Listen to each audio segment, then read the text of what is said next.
So this is a video that I saw here. So there's some memes going around where they're doing like an AI, you know, I guess an AI voice over shit where they're like simulating the voices of the former presidents. You got an Obama, you got a Trump, and then you got a Joe Brandon.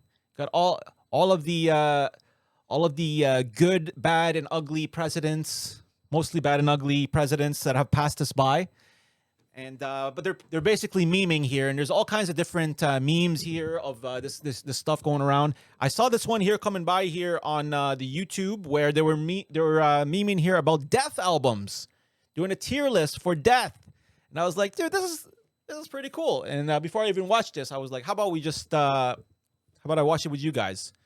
So let's have a little bit of laughter, you know, go in this with some fun, make fun of these. They're all clowns to me. Let's all make fun of the three clowns while they talk about some seriously good death albums. A death tier list. I wonder whose idea this was. Guys, we keep rating only a couple The albums death tier before list. the video ends. We need to make a tier list for a band with fewer albums so we can actually finish the list. Death is perfect. Bro, we all know you only want to rate death albums because you think Chuck is perfect. Happy Little Accident, Barack, purely coincidental. 7 albums. It's going to be difficult, but we ain't quitting before we're done this time. Boys, Don't I'm quit. going to handle the tier list this time. I don't trust either of you for this.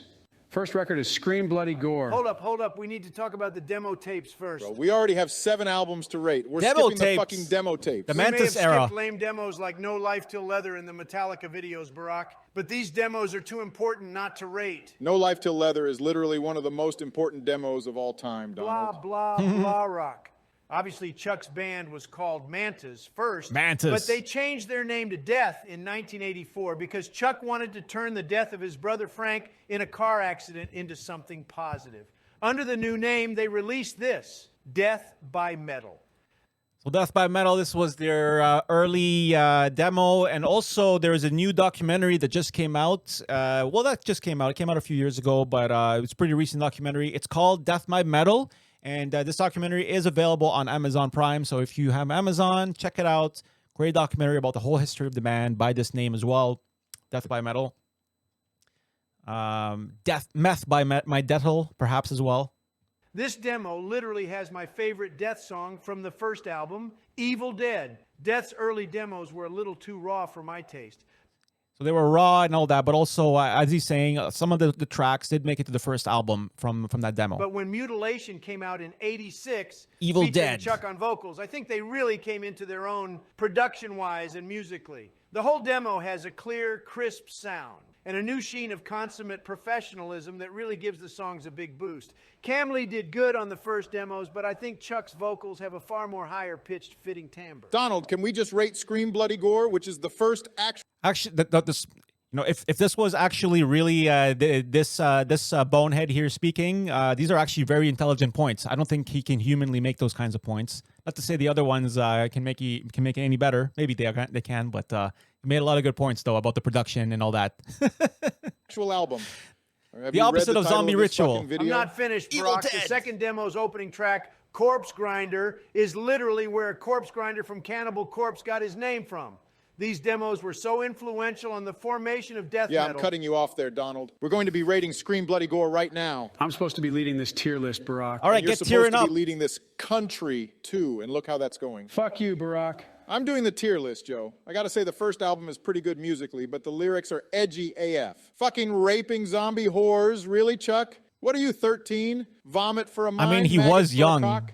I celebrate...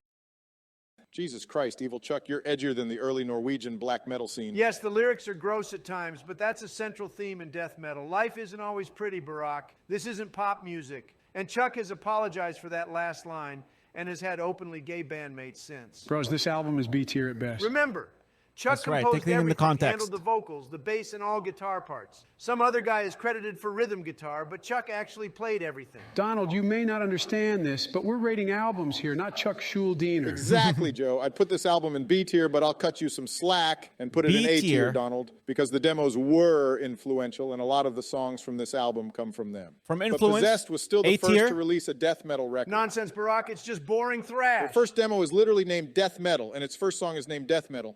The genre is death metal, Complete Donald. bullshit, Barack. It's just thrash Yeah, with it's a got the death jokes. metal sticker on it, just like the peace sticker on your Nobel Drone Strike Prize. Guys, I'm taking over this fucking tier list. I don't give a fuck about demos or who invented death metal. This isn't So this is kind of the point of a lot of these memes. They just kind of ripping on each other. They pull little this and that. Oh, this president did that, didn't do that, whatever. They'll slip all this shit, and in within all of the We're going to main rate topic. Leprosy next. Obviously. I'm in love with the drums on this album. Bill Andrews absolutely where's kills it. So Leprosy many at? good drum fills, and the overall sound is just so good. What the fuck, Joe? This whole album is so tight. Some of the best death songs are on here. Pull the Plug and Left to Die are amazing. The tempo changes, the drums, the pinch harmonics. Chuck's vocals are even better than on the first album.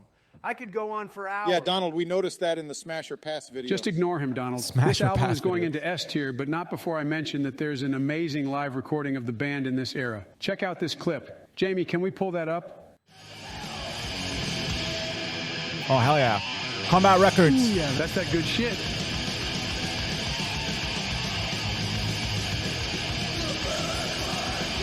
Combat Records era.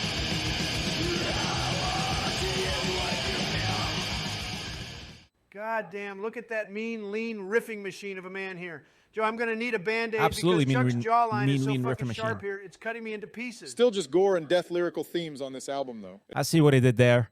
Cut to At least pieces. they I aren't see as what he did gross as there. on the first album. I'd consider putting this in A tier. My only comment on this album is that I'm not a fan of Rick Roz's solos. They remind me too much of Kerry King. And for the uninformed viewer, that is not a good thing. Chuck's solos are obviously Okay, that's a funny one. Rick Ross, so he was playing guitar on this album. We did do when we hit 300 followers on my channel here, we did do a full album playthrough of Leprosy. I posted it up on the YouTube later on, but I spent some good time on this album dissecting it and learning it and looking at the solos. And I could tell you, if I compare the solos on Leprosy with Spiritual Healing, for example, the solos are not as crazy on Leprosy, and there's a lot of these like pinch harmonic, and that's why he's making fun of Kerry King. The Kerry King Slayer solos, where he's just like just right in the bar. There was that, but you know what? There was a lot of albums in that era from the late '80s that had that on them. Slayer was a big influence for whatever reason. The death metal, extreme metal bands loved to ride on that whammy bar at the time, and so that's what it was. Not as melodic, but that's what it was. better, but Rick Ross is still good. Pull the Plug solo slaps. Yo, I was about to say the same thing. Honestly, it's all S tiers, dude. It's all S tiers. Why not? So I was like, Absolute Chaos and Fist of Music, Paul. Absolutely, man. That's the thing. Yeah, it's the chaoticness of it. It's chaotic music, and so doing a chaotic whammy bar, Kerry King, whatever, it just fit at the time, right? Joe, an Open Casket was fully written by... We make fun of it now, Johnny, though. The album is still S tier. Let's move on.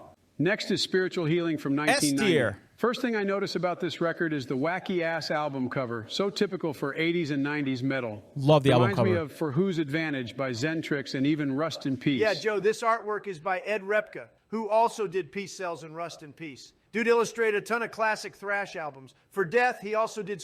Peace Cells and Rust in Peace. So think about that. We got two iconic Megadeth albums. The same artist and honestly, I didn't even know that. Peace Cells and Rust in Peace. The same artist is the one that did Spiritual Healing. Very cool. It's actually a Spiritual Healing album. It's probably my favorite one. I don't know. It's probably my favorite death album. That one and Leprosy, but like Spiritual Healing, it says a lot for me. It says it's a cool album. It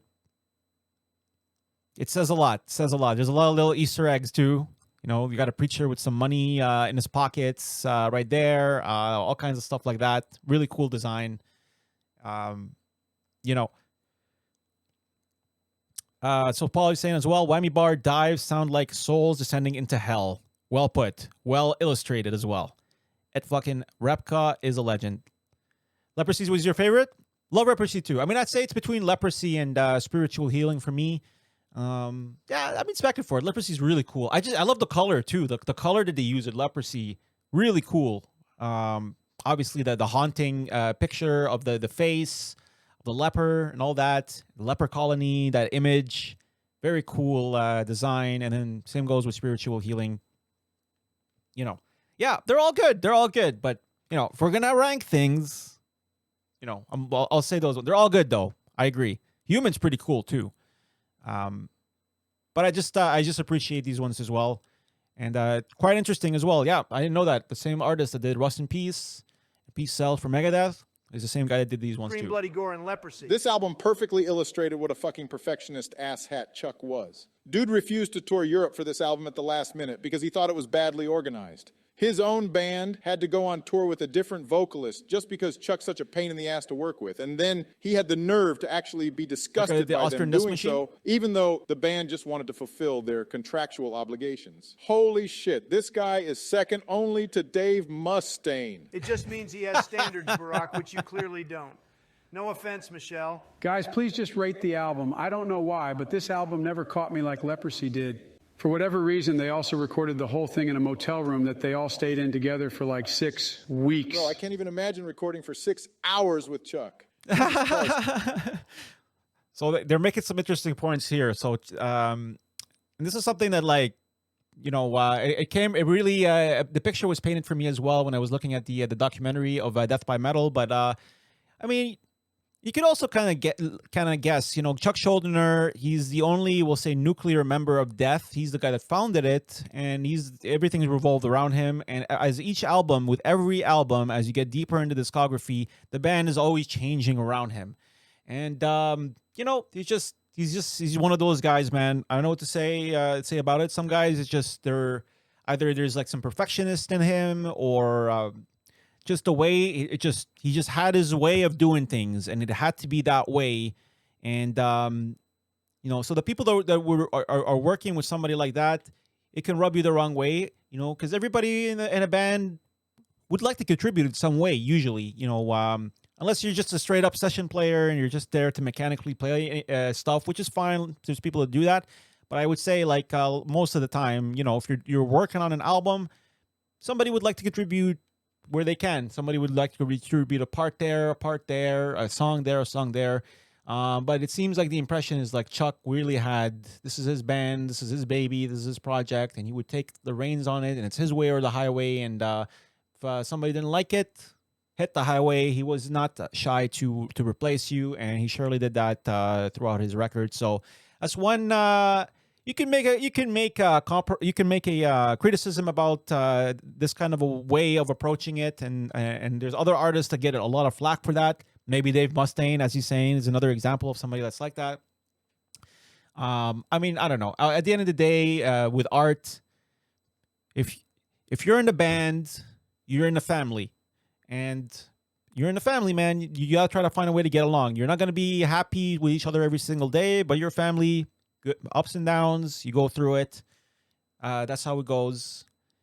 But in a kind of family where you have one absolute leader like Chuck, it's not going to always be your way or the highway. Something may stick, so you may have some gripes, and it may just stick with you. And even when you leave the band, it may stick with you and for a long time. And that's another one of the impressions I got with when I was watching that Death by Metal documentary. Some of the former members that were talking about it were bringing up these stories and this and that, and I felt like, yeah, man, you know, it's been a long time there, but I can kind of sense, you know, there's still some kind of animosity with some kind of an anecdotal thing that happened with them and Chuck at the time. So that's it. I find that kind of a fascinating thing with some bands, especially bands like Death, which you listen to each album with your ears, and my ears at least, and they sound fucking awesome. But to get to that perfection, you know, you can tell that with the changing of the personnel and everything, it probably was not an easy ride in the studio for a lot of the members of that band.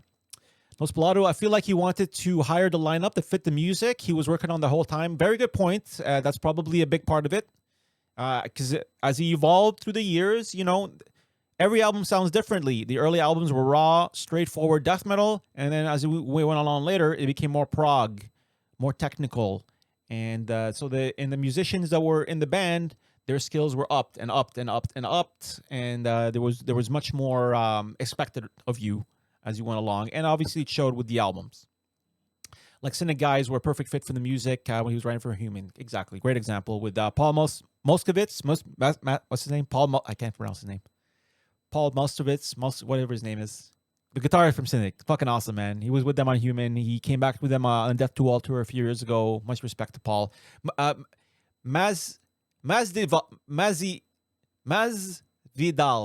Paul Masvidal. There you go. Thanks, Paul. Paul Masvidal. There you go. All right.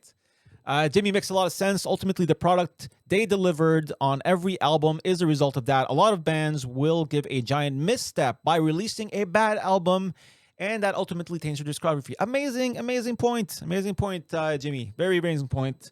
I guess that's what Chuck saw. Like, rather than making those compromise, he is a non-compromising man. He's like, you know what? If you're not gonna go this way, this vision that I have in my head, and if you're gonna bend it to whatever, just because you want to have your idea there that doesn't fit with what I think, then you're out of there. I guess that's the attitude. That's the attitude that they had going there.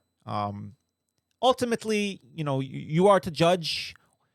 We have to judge it by the work that ultimately came out and how we look at it, and it stood the test of time. So maybe Chuck was right. Maybe he was right to do what he did. Who the hell knows? But the legacy has been left there.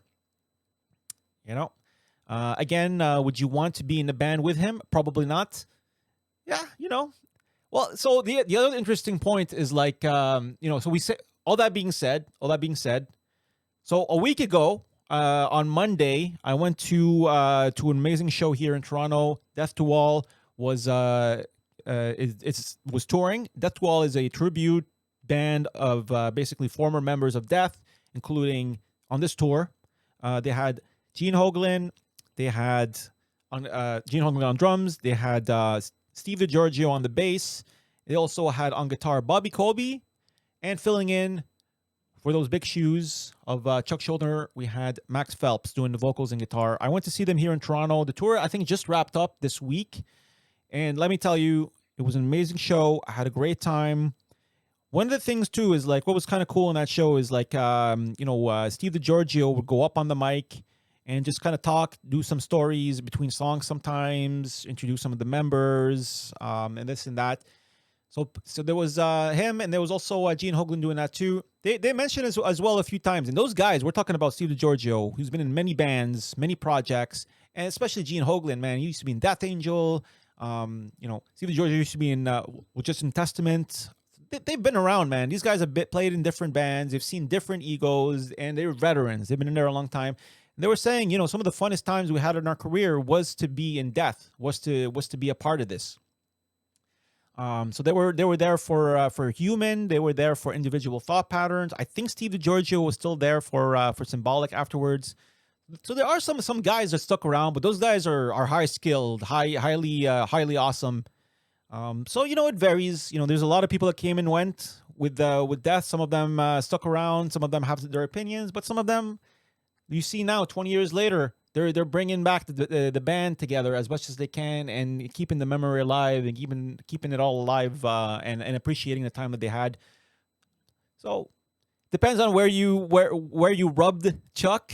Did you rub Chuck the wrong way? Did you rub him the right way? So there you go. Depends on when that went. Let's pull out to I'm looking at a list of album covers that Ed Repke did. Man deserves his own tier list. That would be interesting to look at. Certain artists. There's him, and there's like what's his name? The guy that did Maiden. There's certain artists that like in metal. They're like are the guys that they go to. Just like how like you would go to like a studio to like all of the death metal bands were going to Tampa to Morris Sound, or in Sweden to Sunlight, or whatever studio, or in LA. But so that's to record the music and produce it. In addition to that, you had all of these artists that would make these amazing album covers, and then they get a reputation. Derek Smalls, I think. Derek Smalls is the Maiden guy. And then they get a reputation, and then all of a sudden, all these bands go and visit them and get their album artwork. So that's another thing. It's a whole layer. There's a whole thing of like artists through the years that have gotten a great reputation of that. So it's good to mention that. Christian Wallin is my favorite. Cheers, man. Hell yeah. All right, No let's keep wonder going he had here. a different lineup on almost every album. At least this album finally shifts away from the gore lyrics. This shit actually covers societal issues, religion, and harnessing the power of your mind. True. That shit gets my juices flowing, bro. I'm surprised you have juices left to flow, Sleepy Joe. Fuck off, Donald. Leave Joey alone. And check out Within the Mind, where Chuck advocates for abortion. How about that, Donald? There's always compromises to be made in a relationship, Barack. Sure, Donald. That He was must be hitting why some you big have such a issues. history of healthy monogamous relationships. Hitting some big Guys, things I'm in that rating album. this shit by myself. If you don't shut Societal. up, I'm thinking A tier. Despite the better lyrics, it just doesn't hit the spot like Leprosy does. Agreed, Joe, but if we include Chuck's touring shenanigans, it's B tier at most. Yeah, and I don't give a shit about that, Barack. If we include Nobody cares touring about that. shenanigans, the whole Guns N' Roses discography is going into D tier, and I can't do that to Appetite for Destruction. Good boy, Joe. Oh, look, Good that's boy, another Joe Barack Brandon. Obama soundtrack. Fine, Joe. A tier. All there right, now go. we come to Human, where shit gets really progressive. Chuck fired his So to me, these first three albums, that was one era, the first era of death, and once you get to spiritual healing, and I think we were talking about this a little bit when we were talking about Carcass. Like there's a certain album where a band shifts. So in Death, in their case here, this is their raw thrash, death metal, dirty production era. Then when we get to this album here, between Spiritual Healing and then Leprosy, and you can see like they went from the gory lyrics on the first two here, and then here they started to get into more societal lyrics. Chuck talking about abortion all of a sudden, talking about spiritual healing, talking about religion, talking about the impacts on society, talking about oppression, talking about different things like that, getting a little bit more deep with some of these lyrics, and then so. But the production was still raw. It's still raw. I think the solos were better here on this record, obviously. Way better. Way more melodic. And then basically after this, when we got to Human, you then took a way bigger leap. Lyrically, it got even crazier. Musically, composition-wise, the guitar, the prog elements got really pushed up when we got to Human. And so this was like really the next era. The end of the raw death metal era, and then into the prog metal technical sort of era, I guess. whole band again for this album and signed up two dudes from Cynic, a progressive metal band. And there's Just the Cynic. opening drum There's solo Cynic, is Paul. indicative of how crazy complex this album is. Bro, this shit is the epitome of the word technical. Barack would drone strike it without hesitation. Chuck actually drone striked his manager's strikes. contract after the last album and then hired him again before the recording of this album. Just putting that out there. I love the name of the opening track of this record, Flattening of Emotions. This shit describes my mental state perfectly. This album perfectly describes nothing but janky, needlessly progressive bullshit. Just because something is complex doesn't mean it's good. Pointless wankery. To be fair, Just because something. That's an interesting point by Barack down here, Mr. Barack Obama's. Very interesting points there. And it's something that we constantly talk about with prog, overdoing things, underdoing things, all this kind of stuff. It's very interesting points there. No Splat so they're saying there were hints of that on Leprosy 2, Pull the Plug being about people in coma being kept alive by a machine. Yes, absolutely. The societal lyrics and that kind of stuff crept in there as well. But yeah, like we have this prog discussion at nauseum. It feels like all the time, like. The wankery, so for less the wankery for a lack of a better way to say it, that could happen here when somebody's way too good at their instruments and they try to fit in everything into a song, every technique, everything you can do. And so if you're a guitar player, I listen to that shit, and if I pick up on some of the stuff you're doing, I think it's cool, it's impressive, but musically, what does it really do? Is it doing anything musically to you? Well, in my view here, in these albums, when we get to Human, and, I disagree with Mr. AI Barack here on what he's saying, because I feel like, yes, it got proggy, yes, it got technical. The wankery, though, I just feel like all of the riffs on Human, everything kind of fits. It's just, especially the first few songs, very tight, very fast, very heavy, but the riffs flow from one riff to the other very well. It just works. It's a good formula. Now, I will say one thing though on Human. Now there is wankery on Human, and to make the exact point here, I've been practicing this album. I've been really trying to get get this album down as much as I can. In fact, I'm able to play most of it, but I get to the last couple tracks, and let me tell you, there is absolute wankery, especially on the last 2 tracks of this album. I think the second last track, I think it's like Cosmic Sea. There's Vacant Planets, there's Cosmic Sea. Those are the last couple tracks. Especially, and I think Cosmic Sea, that's the instrumental one. Maybe I'm confusing them. That song is so insanely hard. The guitar playing is just like absolute wankery. There's like just minutes of just the guitar sweeping up and down, doing all kinds of string skipping, stretching your fingers and doing these skipping arpeggios. I don't even know. All these kinds of different techniques, all very quickly, very technically, very all that. It's very difficult to play. They've definitely stepped it up. You know, that I can't even get through those parts properly. But that's the thing. So is it wankery though? Is that what it is? Perhaps, you know.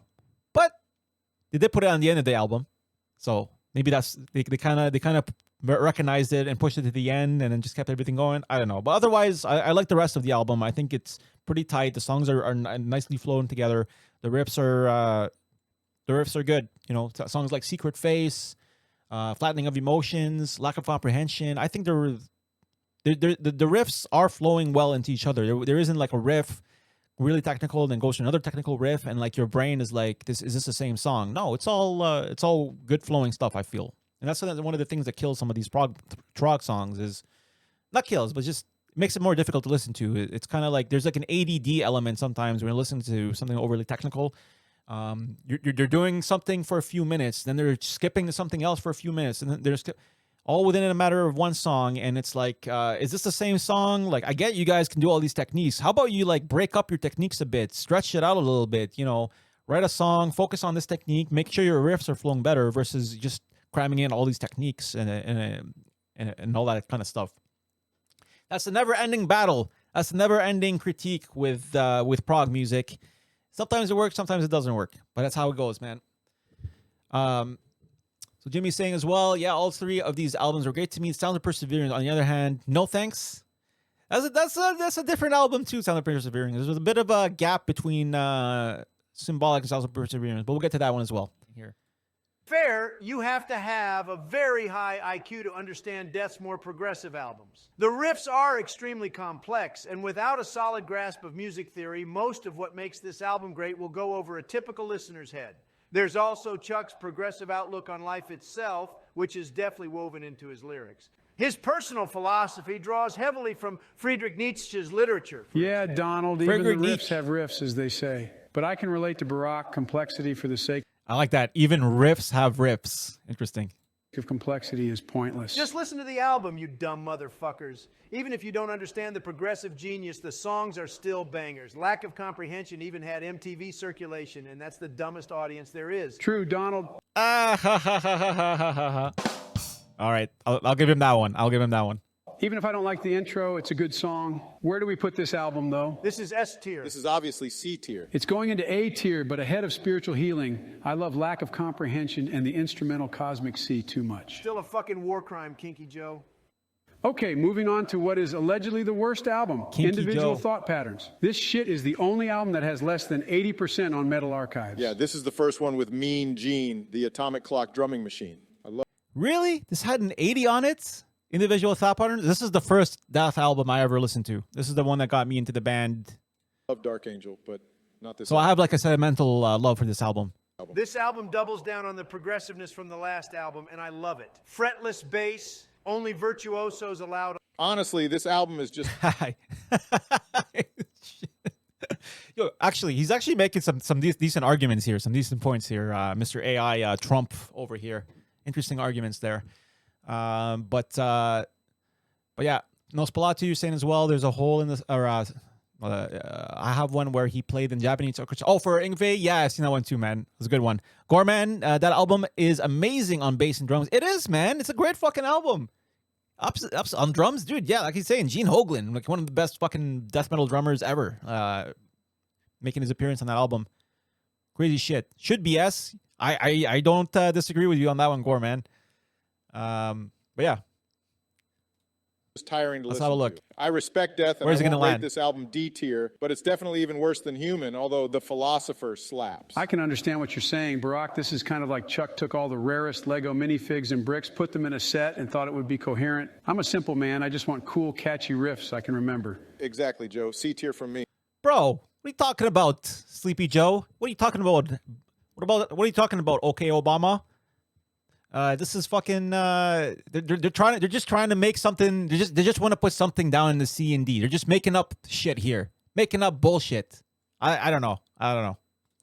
I've muted Donald, by the way. He's not going to be able to handle me putting Hey, this in what's B up, tier. Jersey My Girl favorite Jenny? How's it tracks are going? Good to Destiny see you. and The Philosopher. It's not a bad album, but it's just not up there with the other ones. Donald, I'm unmuting you. Bro, the nerve to fucking mute me. Put the last album in A tier at least. I'll let him cool off a little longer. Next is Symbolic, and S is for Symbolic. Donald, I've just said I'm putting a Death album in S tier. Are you a happy boy again now? Who's a happy boy? At least Symbolic gets the recognition it deserves. Got to agree with you here, Joe. Symbolic is peak Death for me. Everything's good here. The production, the vocals, the lyrics. Yo, Mean Zionam, Gene what are is you doing? back. It's How you just doing, straight man? on Good to see fleek. you. On Fleek hasn't been cool for a couple of years, Joe. Whatever, this album high key slaps. Just stop trying, bro. Are Bro, we going thank to you discuss so the much. actual songs or what? No Shout out to need, Donald. Even if the album only had Symbolic without Judgment and Crystal Mountain on it, this shit would still be top tier. I'm putting it in Symbolic tier.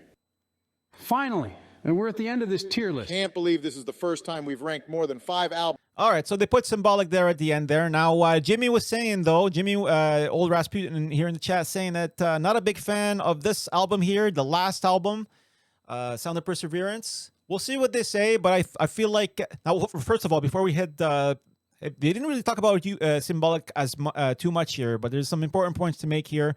So Symbolic came out in, I think it was 95. So it was about 2 years after they released individual Thought Patterns. So 95. Now, just to set a little bit as well how metal was at that time, 90s sucked for metal. In the mid-90s especially. When you got to the early 90s, people were tired of metal. It was kind of taken as to the excesses in the 80s, we'll say, and then all of a sudden, all these metal bands were releasing ballads and whatever. Then Guns N' Roses came out, and they kind of kept things going a little bit. And then grunge came, and then everybody was like, "Screw all this metal crap," and everybody was all wearing flannel all of a sudden. Listen to Nirvana and Pearl Jam and Soundgarden. Fucking love Soundgarden though. They're like a metal grunge band. But then and then after that, things kind of just tapered down. So when we got to like 93, 95, the mid 90s, metal, especially in the mainstream. And remember, there wasn't really internet there was no internet back then. So in the mainstream, all you had was like your radios, or you had your MTVs, and they were not playing these music videos. They did not. In fact, for Symbolic, there was no music video done for Symbolic.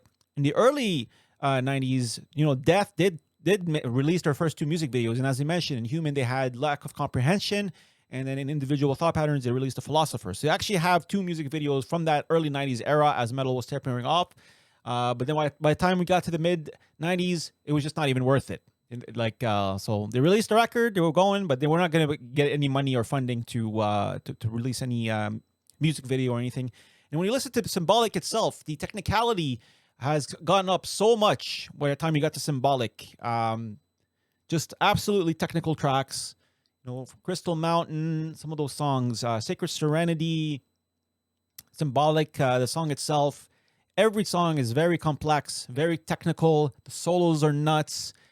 And just a lyrically as well.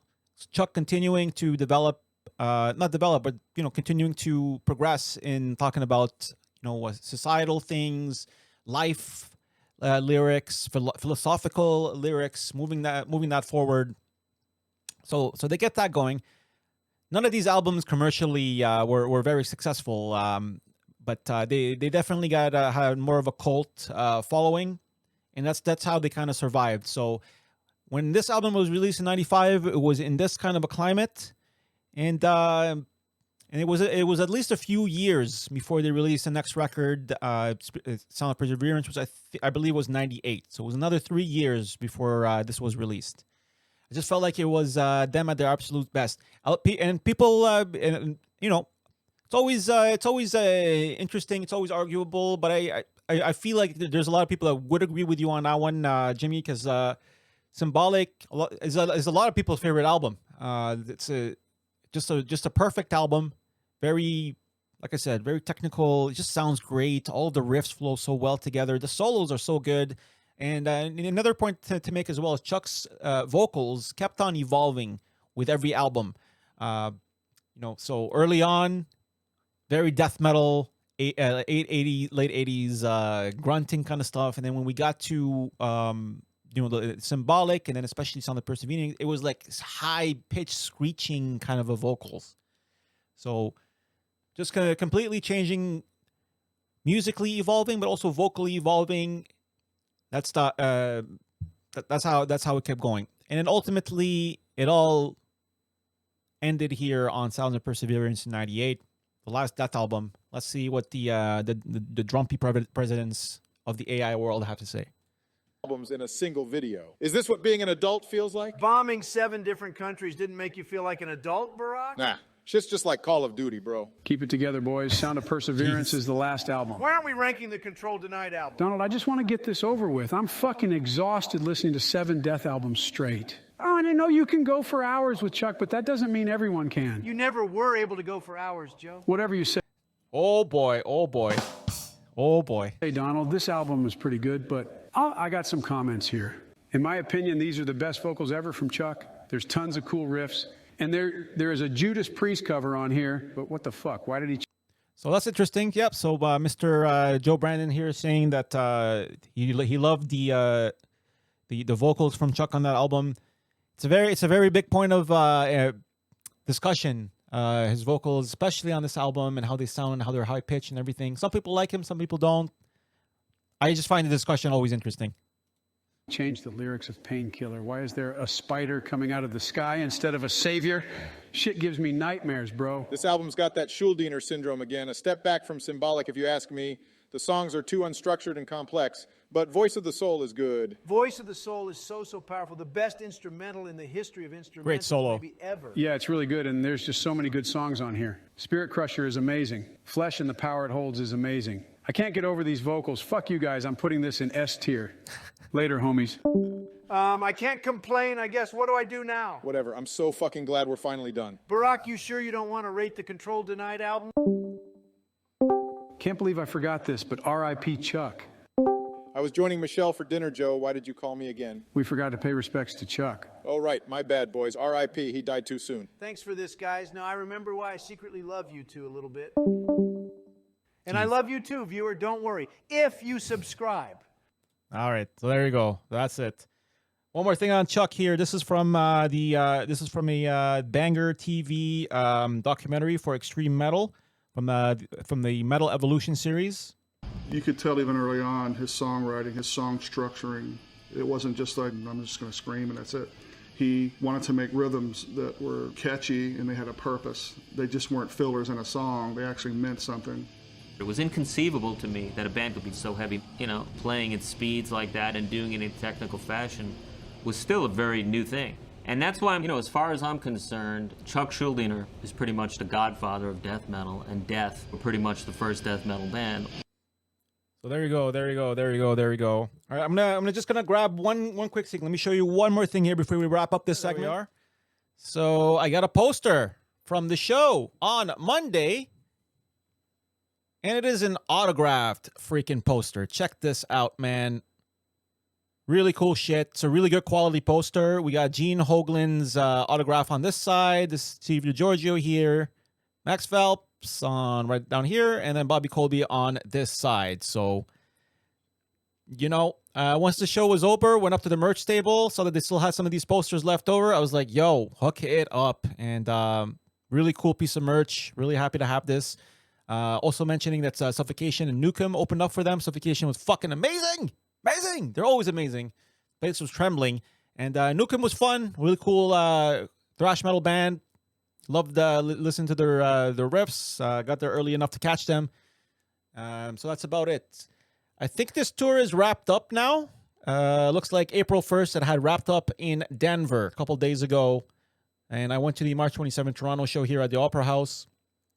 So that's it. Little keepsake here to remember. And hell yeah, that's it. Heck yeah.